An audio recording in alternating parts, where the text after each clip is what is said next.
on the Iron Throne. Bonjour tout le monde et j'espère que ça va, bienvenue à toi dans la Bleuverse. Aujourd'hui on va parler de l'épisode 7, le dernier épisode de House of the Dragon. La vidéo sort seulement aujourd'hui car hier j'ai sorti la vidéo critique sur Hunter Galactic. Le film d'animation créé par Kid Cudi est sorti vendredi dernier sur Netflix. Donc surtout n'hésite pas à t'abonner à la chaîne, c'est le meilleur moyen de soutenir mon travail. Et tu sais, pour toi c'est que quelques secondes mais pour moi ça représente énormément. Sur cette chaîne on fait des critiques, des réactions trailers, des top 10 ou encore des shorts. Donc surtout n'hésite pas à t'abonner. Et là les amis c'est parti, on passe à la critique de House of the Dragon.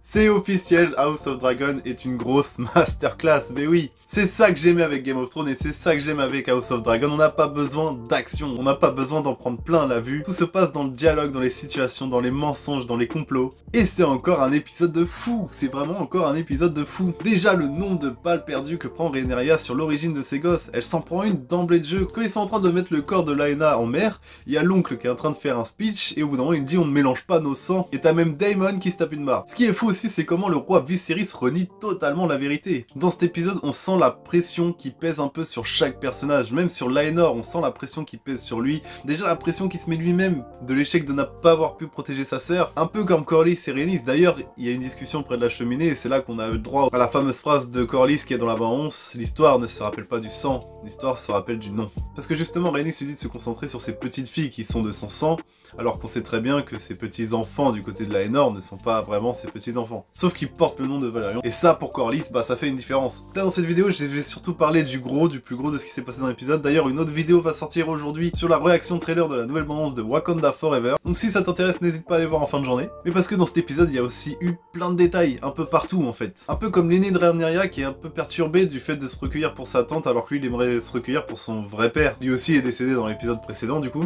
Mais parlons aussi de Aemon. Aemon qui a juste glow up de fou dans cet épisode, vraiment il a glow up de malade. En fait Aemon il arrive là-bas, il se dit quoi? Il se dit il y a un dragon de libre, écoute je vais tenter ma chance, tu vois, il est un peu vénère que tout le monde se foute de sa gueule tout le temps. Donc en pleine nuit il décide de tenter monter Vhagar. Vhagar, le plus gros dragon qu'il y a actuellement dans Westeros, tu vois ce que je veux dire? Donc au début c'est un peu chaud mais finalement il finit par monter Vhagar, réellement Vhagar devient son dragon. Et en plus la scène était super bien faite pour le coup, Vhagar était vraiment super beau dans cette scène, j'ai adoré. Du coup il revient avec des grosses coronesses le frérot là, il se dit putain ok j'ai le plus gros dragon. Le dragon il doit revenir normalement à la fille de Laenor. Mais bon si c'est Aemon qui l'a chopé, c'est Aemon qui l'a chopé, c'est comme ça. Sauf qu'après, à cause du fait qu'il est Vhagar, il va commencer à se taper contre les deux fils de Rhaenyra devant ses cousines du coup. Et vraiment violent les gosses hein. Carrément il y a le cadet de Rhaenyra qui commence à prendre un couteau et qui cut la moitié du visage de Aemon et qui du coup perd un œil totalement. Et ce qui me fait penser, si je me souviens bien, je crois que dans l'épisode précédent, la sœur d'Aemon et d'Aegon prédit un peu ça, tu vois. En fait, il y a Alicent qui est en train de parler avec Aemon en lui disant qu'il aura un dragon un jour, etc. Et la petite sœur dit quelque chose genre il faudra qu'il ferme un œil ou quelque chose comme ça, donc il me semble qu'elle prédit en quelque sorte le fait qu'il va se faire arracher un œil. Bref, suite à ça, ça commence un peu à partir en couille de tous les côtés parce que Alicent se vénère carrément, Rhaenyra se vénère aussi, et Rhaenyra demande des dédommagements pour le fait que Aemon ait énoncé que ses fils étaient des bâtards. Et là t'as le roi qui se met à engueuler Aemon, qui commence à lui dire mais où est-ce que t'as entendu ça et tout, vraiment le gars aveuglé alors que tout le monde le voit. Du coup Aemon ne veut pas balancer sa mère donc il balance son ref, il dit c'est Aegon qui me l'a dit. Le roi pète son même cap sur Aegon et Aegon dit ça se voit.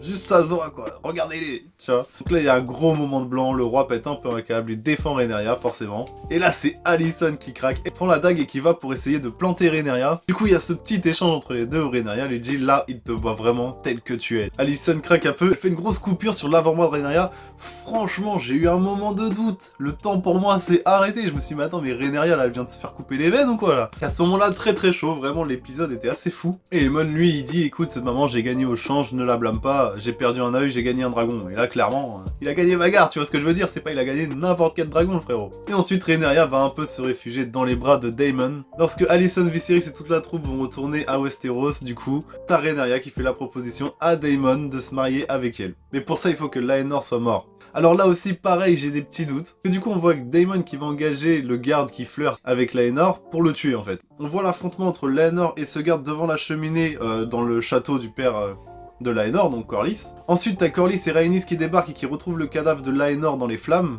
parallèlement à ça, on voit Rhaenyra et Daemon s'unir par le sang, mais dans le dernier plan de l'épisode, c'est Laenor qui est en train de s'enfuir avec le garde et qui s'est rasé la tête. Et je me demande sincèrement si Rhaenyra n'est pas dans le coup, parce que je pense pas qu'elle aurait tué Laenor comme ça. En fait, ça m'étonne fortement. Ce que je veux dire, c'est que je vois bien Rhaenyra tuer quelqu'un, mais je la vois pas souhaiter la mort de Laenor. C'était encore une grosse masterclass de la part de House of the Dragon, donc j'ai très hâte qu'on ait des réponses à nos questions. Dans l'épisode précédent, on m'a fait comprendre que je prononçais mal Rhaenyra, parce que je disais Rhaenyra. En fait, c'est pour question de facilité, j'ai plus de facilité à dire Rhaenyra, et étant donné que je parle beaucoup, bah c'est Rhaenyra qui sort direct, je fais même pas attention finalement. Donc j'espère que j'ai un peu plus dit dans cette vidéo Rhaenyra, mais je vous avoue, j'en suis vraiment pas sûr, et je m'excuse si jamais j'ai mal prononcé. En tout cas, cet épisode est fou, pour l'instant c'est un sans faute, hormis un épisode que j'avais trouvé un peu mou, là on est vraiment sur un sans faute finalement. Donc vivement la semaine prochaine pour le petit plaisir de parler de House of the Dragon, du prochain épisode qui va sûrement être lui aussi incroyable. Mais du coup j'ose même pas imaginer l'épisode 9, parce qu'on le sait tous, dans Game of Thrones l'épisode 9 à chaque fois c'était le truc de fou. Et là il s'est déjà tellement passé que je me dis qu'est-ce qu'ils vont nous faire quoi. Vraiment pour l'épisode 9, qu'est-ce qui va se passer, ça va être quoi la dinguerie. Mais bon on verra tous ensemble, en attendant n'hésite pas à aller voir mes autres vidéos réactions, comme je te l'ai dit, et il y a d'autres formats encore sur ma chaîne, donc surtout n'hésite pas à t'abonner. En attendant tu prends soin de toi, et moi je te dis à la prochaine. Ciao.